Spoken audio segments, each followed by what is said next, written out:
오늘 우리에게 주시는 하나님의 말씀은 에스겔서 15장 1절부터 8절까지의 말씀입니다.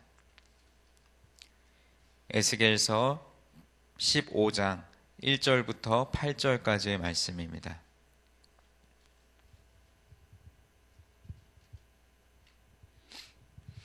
우리 말씀을 1절부터 8절까지 다 함께 봉독하겠습니다. 여호와의 말씀이 내게 임하여 이르시되 인자야, 포도나무가 모든 나무보다 나은 것이 무엇이랴? 숲속의 여러 나무 가운데에 있는 그 포도나무 가지가 나은 것이 무엇이랴? 그 나무를 가지고 무엇을 제조할 수 있겠느냐? 그것으로 무슨 그릇을 걸 못을 만들 수 있겠느냐? 불에 던질 땔감이 될 뿐이라. 불이 그 두 끝을 사르고 그 가운데도 태웠으면 제조에 무슨 소용이 있겠느냐? 그것이 온전할 때에도 아무 제조에 합당하지 아니하였거든 하물며 불에 살라지고 탄 후에 어찌 제조에 합당하겠느냐? 그러므로 주 여호와께서 이같이 말씀하셨느니라. 내가 숲풀 가운데에 있는 포도나무를 불에 던질 땔감이 되게 한 것 같이 내가 예루살렘 주민도 그같이 할지라. 내가 그들을 대적한즉 그들이 그 불에서 나와도 불이 그들을 사르리니 내가 그들을 대적할 때에 내가 여호와인 줄 너희가 알리라. 내가 그 땅을 황폐하게 하리니 이는 그들이 범법함이니라. 나 주 여호와의 말이니라 하시니라. 아멘. 오늘 본문에는 우리에게 아주 익숙한 비유의 말씀이 등장합니다. 포도나무의 비유인데 특별히 오늘 1절부터 8절까지 쭉 읽어 내려가면서 열매 없는 곧 쓸모없는 포도나무의 비유에 관한 말씀이 결국은 이 이스라엘 백성들을 향한 하나님의 책망의 말씀으로 들려오고 있습니다. 구약 성경에는 종종 이스라엘 백성들을 포도나무로 비유합니다. 이스라엘 백성들이 출애굽해서 또 광야를 지나 가나안 땅에 도착했을 때 모세는 그 가나안 땅을 정탐하기 위해서 12명의 정탐꾼을 보냈습니다. 그리고 그 정탐꾼들이 가지고 온 것 중에 하나가 바로 탐스럽고 큰 포도나무 열매였습니다. 이 포도 열매가 얼마나 컸으면 그 장정 두 사람이 어깨에 메고 올 정도였다고 합니다. 오늘날 우리에게는 그저 포도나무 또 그 포도 열매는 그다지 신기한 것이 아니지만 당시에 사막지대에 살았던 사람들에게 있어서 그 포도나무와 열매는 아주 귀한 것이었습니다. 그래서 이스라엘 정탐꾼들이 그 탐스러운 포도 열매를 가져왔다는 것은 이제 그 들어가게 될 그 가나안 땅이 자신들이 그토록 꿈에도 그리던 이상적인 땅, 그리고 그 귀하디 귀한 포도 열매를 마음껏 먹을 수 있는 약속의 땅, 축복의 땅임을 나타내는 것입니다. 그러나 하나님은 단순히 이스라엘 백성들이 포도나무와 열매가 있는 땅에서 잘 먹고 잘 살으라는 이유로 그 땅에 인도하신 것이 아닙니다. 하나님은 이 땅에 살게 된 당신의 백성들이 포도 열매처럼 계속해서 열매 맺는 백성들이 되기를 기대하셨습니다. 이 포도나무의 상징은 구약 성경에 나타난 이스라엘 민족에 대한 기대였을 뿐만 아니라 이제 신약 시대로 넘어와서는 그리스도인들을 향한 하나님의 기대이기도 했습니다. 그래서 구약 성경뿐만 아니라 신약 성경에서 예수님은 그리스도인들 또 성도들을 가리켜 다음과 같이 비유하십니다. 여러분들이 잘 아시는 요한복음 15장 5절 말씀에 보면 나는 포도나무요 너희는 가지니 라고 말씀하신 부분이죠. 바로 이러한 비유의 근원이 이미 구약에서부터 시작됐다는 것을 알 수 있습니다. 그리고 이 비유에서 우리는 포도나무처럼 열매 맺는 인생을 살기 바라셨던 하나님의 마음과 또 기대가 여전히 우리에게도 있음을 알 수 있습니다. 우선 우리는 오늘 본문에서 이 포도나무의 존재 이유를 하나님께서 말씀하고 계시는 장면을 보게 되는데 오늘 본문 3절 말씀입니다. 나무를 가지고 무엇을 제조할 수 있겠느냐? 그것으로 무슨 그릇을 걸 못을 만들 수 있겠느냐? 포도나무의 존재 이유는 열매를 맺는 것입니다. 이 포도나무로는 그릇도 만들 수 없고 또는 가구도 만들 수가 없습니다. 생활 도구는 물론이거니와 건축 자재로는 더더욱 사용할 수가 없는 것이 바로 포도나무였습니다. 포도나무의 유일한 존재 이유, 존재의 가치가 있다면 그것은 바로 포도 열매를 맺는 일이었습니다. 이 만약 포도나무가 열매를 맺지 못한다면 도무지 쓸모없는 나무가 되어버린 것이죠. 포도나무가 열매를 맺지 못하면 어떻게 해야 할까요? 그냥 그 자리에서 그 나무를 찍어서 버리거나 불에 태워버릴 수밖에 없다는 것이죠. 그것이 바로 오늘 본문 4절과 5절 말씀에도 기록되어 있습니다. 불에 던질 땔감이 될 뿐이라 불이 그 두 끝을 사르고 그 가운데도 태웠으면 제조에 무슨 소용이 있겠느냐.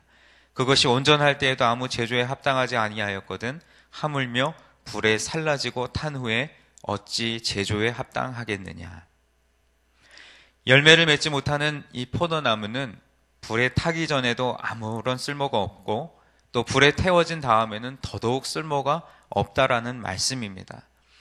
이 열매 없는 포도나무의 모습에 빗대어 이스라엘 백성들의 모습을 비유하는 말씀이죠. 열매를 기대했지만 도무지 열매를 맺지 못했던 이 이스라엘 백성들의 모습은 마치 열매 맺지 못한 포도나무처럼 더 이상 나무로서의 존재 가치를 상실하고 있었던 것입니다. 그렇다면 열매 맺지 못하는 이스라엘 백성들에게 다가올 미래는 이제 하나밖에 없습니다. 포도나무처럼 태워버리는 것입니다. 열매 맺지 못한 포도나무를 태워버리는 것처럼 존재의 가치를 상실해버린 이스라엘 백성들에게 이제는 불같은 심판이 임박해 오고 있음을 말씀하고 있는 것입니다. 오늘 이 본문의 내용과 같은 맥락에서 신약 성경의 복음서에도 비슷한 말씀이 나옵니다. 구약에서 이스라엘 민족이 하나님의 백성을 대표한다면 이제 신약에서는 그리스도인들이 하나님의 백성들을 대표하죠. 그리고 구약의 이스라엘 백성들이 포도나무로서 열매 맺는 삶을 살아야 하듯이 신약의 모든 그리스도인들은 바로 빛과 소금의 삶을 살아야 한다고 말씀하십니다. 그래서 이 예수님은 복음서에서 너희는 세상의 소금이다 라고 선포하시죠. 그러나 만일 그 맛을 잃으면 나중에는 다만 밖에 버려져 사람에게 밟힐 뿐이라고 마태복음 5장 13절 말씀에서 경고하고 계십니다.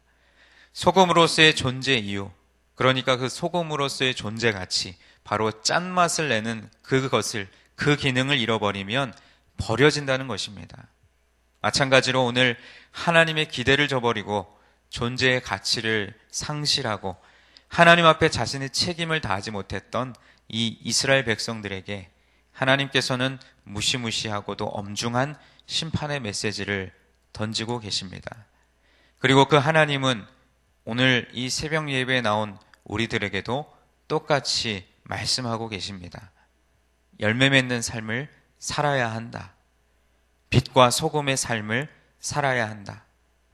만약 우리가 그러한 삶을 살지 못한다면 우리는 에스겔서에 나타난 하나님의 준엄한 심판과 경고의 메시지가 우리의 삶 가운데 임할 수도 있음을 반드시 기억해야 할 줄 믿습니다. 그렇다면 오늘 에스겔서 15장 1절부터 8절까지의 말씀을 우리가 교훈 삼아서 반대로 그렇다면 쓸모없는 포도나무, 열매 맺지 못하는 포도나무가 아니라 반대로 쓸모 있고 열매 맺는 포도나무, 또 그러한 삶을 살려면 우리가 어떻게 해야 할까요? 우리가 보통 성도들을 가리켜서 그리스도인이라고 말합니다.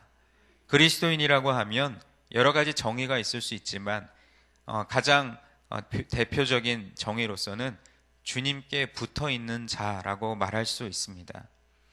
단순히 교회에 나가고 예배에 참석하는 그런 사람이 아니라 참으로 예수님을 나의 구주로 믿고 영접한 사람, 그리고 주님을 나의 구원자로, 그분을 나의 삶의 주인으로 받아들인 사람이 바로 그리스도인이고 이 사람이 바로 주님 안에 붙어 있는 사람인 것입니다. 그러나 우리의 노인 현실을 바라보면 교회를 다니는 사람들 중에 적지 않은 사람들이 예수님과 밀접하게 붙어 있는 것을 잃어버린 채 그저 형식적인 신앙 생활을 해나가는 사람들이 너무나 많다는 사실입니다. 오늘 새벽 예배에 나오신 사랑하는 성도 여러분, 여러분들 우리 모두는 정말로 주님 안에 붙어 계십니까? 주님 안에 거하고 계십니까? 우리는 여기서 한 발 더 나아가서 그리스도와 우리 사이에 막힘없는 친밀한 교제를 이어갈 수 있을 때에 우리의 삶 속에 풍성한 열매를 맺을 수 있게 되는 줄 믿습니다. 우리가 단순히 구원받았다는 사실만으로 우리의 신앙생활이 끝났다라고 생각하면 그건 우리의 큰 오해입니다. 구원받은 것은 신앙생활의 끝이 아니라 신앙생활이 그것으로부터 시작되는 것입니다. 우리가 구원받았기 때문에, 그리고 우리가 주님 안에 거하고 또 그분께 붙어 있기 때문에 우리는 주님과 친밀한 교제 속에 들어가 그분을 즐거워하고 또 그분을 찬양하며 또 그렇게 열매 맺는 삶을 살 수 있어야 합니다. 그렇게 하기 위해서 가장 대표적인, 주님과 교제하는 가장 대표적인 방법이 바로 예배입니다. 예배야말로 우리가 하나님을 가까이 하고 친밀하게 교제할 수 있는 가장 중요한 믿음의 행위이며 신앙의 행위입니다. 저와 여러분은 생명의 근원이요 또 창조주이신 주님과 우리의 구원의 주님이신 예수님과 친밀한 교제 속에서 하루하루를 살아가야 할 줄 믿습니다. 그분의 말씀 안에서 그분께 기도하면서 또 그분을 찬양하면서 그분을 예배하는 삶을 오늘 하루 그리고 올해 한 해 동안 넉넉하게 살아가는 저와 여러분이 되기를 간절히 소원합니다. 주님을 닮아가는 인격의 열매, 또 선한 영향력을 끼치는 그리스도인의 삶을 우리 주님이 기뻐하시는 그러한 삶이 되어야 할 줄로 믿습니다. 우리 역시 이스라엘 백성처럼 열매 없는 포도나무처럼 하나님의 기대를 저버리는 삶이 아니라 열매 맺는 삶, 하나님이 기뻐하시는 그러한 삶을 살아갈 수 있기를 간절히 소원합니다. 오늘 본문 에스겔서 15장에서 하나님은 에스겔 선지자를 통해서 이렇게 경고하고 계십니다. 포도나무가 열매를 맺어야 하는 것처럼 너희도 하나님 안에 열매를 맺어야 한다. 만약 저와 여러분의 삶이 열매 맺지 못하는 이스라엘 백성들처럼 하나님의 기대를 저버리고 또 아무런 쓸모없는 존재로서 서 있다면 우리 역시 주님의 이 엄중한 경고의 메시지를 들을 수 있습니다. 사랑하는 성도 여러분, 하나님은 저와 여러분을 포도나무 가지로 삼아 주셨습니다. 우리에게 큰 기대를 걸고 아름다운 열매를 맺기를 바라고 계십니다. 그런데 우리는 예수님을 닮은 인격의 열매를 맺기는커녕 악한 세상, 불순종의 사람들의 인격을 닮은 악한 열매를 맺고 있지는 않은지 우리 자신의 모습을 돌아보았으면 좋겠습니다. 세상에 선한 영향력을 끼치고 선한 열매를 맺으며 살아야 하는데 오히려 세상의 악한 행습을 쫓아 세상의 악한 열매를 맺으려고 애쓰고 있지는 않습니까? 오늘 본문 에스겔서 15장의 열매 없는 포도나무의 비유를 통해서 오늘 이 시대를 살아가고 있는 저와 여러분의 삶을 다시 한번 점검해 보면서 우리가 종종 교회 다닌 지 얼마나 됐는지, 또 내가 하나님을 믿게 된 지 얼마나 되었는지, 예수님을 믿은 지 얼마나 되었는지를 중요하게 생각할 때가 있지는 않은지 돌아보았으면 좋겠습니다. 때가 되고 횟수가 차면 신앙도 좋아지고 믿음도 좋아지고 직분도 얻게 되는 줄 알고 있지는 않습니까? 그러면서 자연스럽게 우리가 열매 맺는 삶을 살게 되는 줄 착각하고 있지는 않습니까? 우리가 반드시 기억해야 할 것은 우리의 삶 속에 어떤 열매가 맺혔는지를 하나님은 반드시 계수하실 것입니다. 그리고 우리가 반드시 깨달아야 할 것은 하나님 앞에서 또 말씀 앞에 바로 서서 열매 맺는 삶을 사는 것이 우리 그리스도인들에게 맡기신 사명이고 주님께서 오늘도 여전히 우리 안에 그러한 기대를 가지고 계신다는 사실을 깨닫고 오늘 하루의 삶 속에서도 주님과 동행하며 주님과 접붙어 있어서 열매 맺는 포도나무와 같이 주님께 칭찬받는 그리스도인의 삶을 살아가는 저와 여러분이 되기를 주님의 이름으로 간절히 축원드립니다. 기도드리겠습니다. 하나님 아버지, 오늘 에스겔서 15장 1절로 8절의 말씀에 쓸모없어서 불에 태워질 뿐만 아니라 불에 태운 이후에도 쓸모없다고 평가받으며 주님으로부터 엄중한 심판의 메시지를 들었던 이스라엘 백성들의 모습이 오늘 이 시대를 살아가고 있는 우리들에게도 동일하게 들려지는 주님의 메시지인 줄 믿습니다. 완악한 세상 속에서 그리스도인의 삶을 살기는커녕 교회 안에서는 그리스도인인 것처럼 살아가지만 교회 밖을 벗어나 또 예배 자리를 벗어나면 그리스도인이 아니라 세상 사람보다도 못한 삶을 살아가고 있는 것이 우리들의 연약한 모습이 아닌지 오늘 말씀에 비추어 우리 자신의 모습을 주님 앞에 겸허히 고백합니다. 주님께서 우리에게 원하시는 것은 포도나무가 열매를 맺듯이 빛과 소금의 역할을 감당하는, 그리하여 주님께서 우리를 그리스도인 삼아 주심으로써 우리에게 존재의 이유, 존재의 목적을 달성하라고 명령하시고 부여하신 삶이 우리 앞에 놓여져 있는데 여전히 그 뜻을 깨닫지 못하고 열매 없는 포도나무와 같이 쓸모없는 그러한 인생을 살고 있지는 않은지 우리 자신의 삶을 돌아보게 하여 주옵소서. 오늘도 이 새벽 예배 자리에 나왔습니다. 주님, 그저 매일매일 드리는 형식적인 예배 자리가 아니라 오늘 또 새롭게 하나님께서 깨닫게 하신 그 말씀을 붙들며 기도할 때에 하나님께서 우리의 예배를 받아주시고 또 우리의 마음을 어루만져 주시고 또 우리 삶의 여러 가지 구체적인 기도의 제목을 응답하시는 하나님의 은혜와 축복을 경험하는 오늘 하루의 삶이 되게 하여 주옵소서. 우리가 주님 안에 거할 수 있도록 인도하여 주옵소서. 주님으로부터 멀어지고 주님으로부터 또 말씀으로부터 떨어지면 우리는 그저 생명력 없이 죽어버리는, 썩어서 태워져 버릴 수밖에 없는 그 나무와 같다는 사실을 인지하고 오늘도 말씀 안에 거하는, 그리고 주님 안에 거하는 그리스도인의 삶을 살아가서 열매 맺는 인생이 되도록 주님 축복하여 주옵소서. 우리의 삶을 붙드시고 우리와 동행하시는 주님께 감사드리며 예수님의 이름으로 기도드립니다. 아멘. 오늘은 공동기도문 2번 선교에 대한 기도를 함께 기도하겠습니다. 모든 민족과 나라에 십자가의 복음을 전하도록 온 세계에 12개의 선교센터를 세우게 하옵소서.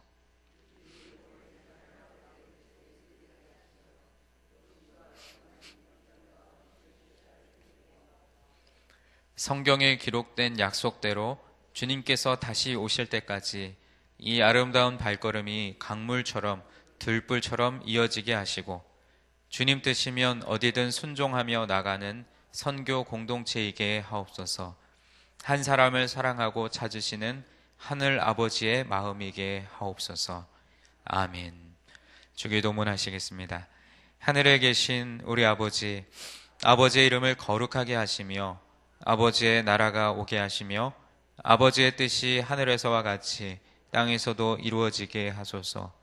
오늘 우리에게 일용할 양식을 주시고 우리가 우리에게 잘못한 사람을 용서하여 준 것 같이 우리 죄를 용서하여 주시고 우리를 시험에 빠지지 않게 하시고 악에서 구하소서. 나라와 권능과 영광이 영원히 아버지의 것입니다. 아멘. 우리가 함께 올려드릴 기도의 제목 말씀드리겠습니다. 지금 들은 말씀이 내 삶으로 이어지게 하옵소서. 성경 2000 통독에 많은 성도님들이 동참하여 말씀의 은혜를 누리게 하옵소서. 교회 안에 작은 교회인 구역 모임이 활성화되게 하옵소서. 올해 우리 교회에 주신 요한복음 4장 24절 말씀을 붙잡고 온전한 예배를 회복하게 하옵소서. 또 오늘 저녁 금요 심야 기도와 또 싱크 금요 모임이 찬양과 말씀, 기도로 은혜 충만하게 하옵소서. 또 오늘과 내일 진행되는 서울 제1지방 임직자를 위한 교육이 은혜 가운데 진행되게 하옵소서. 또 다음 주간부터 시작될 교육부서 겨울 사역을 준비하는 교사들을 축복하옵소서. 또 장례 광고 2가지 전해드립니다. 구교구 고찬섭 청년의 부친 되시는 고상모 집사님 어제 소천하셔서 장례를 진행 중에 있습니다. 빈소는 서울대병원 장례식장 지하 14호이고 입관 예배가 오늘 오후 2시 30분에 있습니다. 교회에서는 1시 30분에 출발할 예정입니다. 발인 예배는 내일 오전 11시 30분에 있고 교회에서는 10시 30분에 출발하겠습니다. 두 번째 장례는 이교구 최양신 집사님의 아드님이시고 또 오문희 성도님의 남편 되시는 고 김성수 성도님께서 어제 또 소천하셔서 장례를 진행 중에 있습니다. 빈소는 성인천 장례식장 301호이고 입관 예배가 오늘 오후 2시에 있어서 교회에서는 12시 30분에 출발합니다. 발인 예배는 내일 오전 8시에 있어 또 교회에서는 6시 50분에 출발할 예정입니다. 장례를 당한 가정에 하나님의 크신 위로가 함께하도록 함께 기도해 주시고 또 여러분 각자가 가지고 나오신 기도의 제목 자유롭게 아뢰시다가 삶의 자리로 나아가겠습니다. 기도하시겠습니다. 하나님 아버지 감사합니다. 하나님 오늘도 우리를 주님의 말씀을 듣는 예배의 자리로 인도해 주시고 또 오늘도 에스겔서 15장의 말씀을 통해 우리에게 깨달음을 얻게 하신 것 감사합니다. 주님께서 말씀하신 이 깨달음 우리 마음에 품고 또 기도하면서 하나님 이 깨달은 것에 그치지 아니하고 오늘 하루의 삶에서 이 깨달은 것을 실천하며 나아갈 수 있도록 우리의 믿음을 또 우리의 신앙을 주님께서 붙들어 주시옵소서. 하나님 열매 맺지 못하여 쓸모없어져 버리는 존재의 가치를 잃어버린 그 포도나무가 우리의 모습이 아닌지를 되돌아보며 우리의 삶 속에 여전히 주님께서 어두운 세상의 빛이 되라고 말씀하셨고 소금과 같이 맛을 내는 삶을 살아야 한다고 말씀하시는데 여전히 몸이 건조하게 아무런 의미 없이 아무런 가치 없는 그러한 인생을 살고 있지는 않은지 우리 그리스도인들의 삶을 다시 되돌아보게 하여 주옵소서. 오늘 하루의 삶 속에 열매 맺는 인생 되기를 원합니다. 우리의 언행을 주님께서 붙들어 주시고 우리의 삶 가운데 가장 깊은 곳에서 역사하시는 주님의 그 은혜를 경험하고 오늘도 주님 안에 있어 또 말씀 안에 있어 축복된 삶을 살아가는 우리 모두가 되도록 주님 인도하여 주시옵소서. 하나님 여전히 우리가 말씀 가운데 거하기를 소원하며 또 성경을 통독하고 또 성경을 암송하고 성경을 묵상하는 그러한 삶을 꾸준히 노력하며 살아가기를 소원합니다. 우리 말씀상 공동체 성락성결교회가 하나님의 말씀으로 충만해지고 또 하나님 말씀의 은혜로 인하여 우리 안에 주님의 귀한 축복이 차고 넘치는 은혜가 있을 수 있도록 주님 도와주시옵소서. 하나님 또한 우리 금요일은 대체적으로 또 구역 모임들을 하는 날입니다. 교회 안에 작은 교회인 구역이 서로가 서로를 돌아보며 사랑과 선행을 격려하고 모이기를 힘쓰는 그러한 예배의 자리가 될 수 있도록 도와주시며 또 교구 안에 구역 안에 소외된 자들이 있진 않은지 돌아볼 수 있는 넉넉한 마음도 허락해 주셔서 하나님이 기뻐하시는 삶을 살아가고 또 교회 안에 작은 교회들이 활성화되는 귀한 은혜를 허락해 주시옵소서. 하나님 우리 교회에 주신 요한복음 4장 24절의 말씀을 붙들며 기도할 때에 우리 삶의 온전한 예배가 회복되게 하여 주시옵소서. 또 하나님 매일매일 드려지는 예배의 자리가 우리에게 너무나도 소중하고 복된 시간이 될 수 있도록 도와주시며 하나님 오늘 저녁에 있을 금요 심야 기도회를 축복하여 주셔서 찬양과 기도 또 말씀이 충만한 예배 자리가 될 수 있도록 도와주시옵소서. 특별히 금요 심야 기도회 찬양팀을 결성하여 이제 본격적으로 준비하고 훈련하는 가운데 있습니다. 하나님께서 인도하시는 김국 목사님을 축복하여 주시옵시고 또 찬양팀으로 모인 귀한 분들에게 하나님의 은혜를 허락하여 주셔서 하나님이 기뻐하시는 찬양 힘차게 올려드릴 수 있는 주님의 귀한 도구가 될 수 있도록 도와주옵소서. 하나님 또 오늘 저녁과 또 내일 오후 두 번에 걸쳐 진행되는 서울 제일지방 임직자 교육 주님께서 축복하여 주시고 가르치는 또 목사님들 또 배우는 임직자들 모두가 하나님 은혜 가운데 축복된 귀한 시간 되도록 주님 인도하여 주옵소서. 하나님 또한 다음 주간부터 진행될 교육부서 겨울사역 우리 겨울 성경학교와 동계수련회를 축복하여 주시고 준비하는 목회자와 교사들을 축복하셔서 하나님 수련회와 성경학교가 시작되기 이전에 먼저 교사와 교육자들이 은혜 받게 하여 주셔서 하나님 그 충만한 은혜를 우리 다음 세대 아이들에게 흘려보낼 수 있도록 주님 복음의 통로 은혜의 통로가 될 수 있도록 인도하여 주옵소서. 하나님 어제 또 새 가정이 또 아픔을 당하여 장례를 치르고 있는 가운데 있습니다. 주님 위로하여 주옵소서.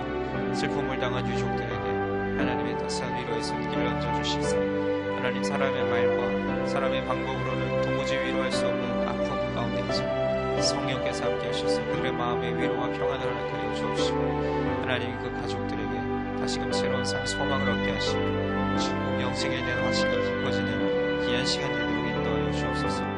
장례를 집례하시는 귀한 목사님들 전도사님 하나님께서 강건하게 하여 주셔서 하나님 맡기신 이 위로의 사명 잘 감당하게 불가오므로 여기서 축복하여 주옵소서. 오늘도 여러 가지 기도의 점을 가지고 주님 전에 나왔습니다. 하나님 그냥 왔다 그냥 돌아가지 않게 하시고 하나님 주님 앞에 기도하는 모든 제목들이 하나님 뜻 가운데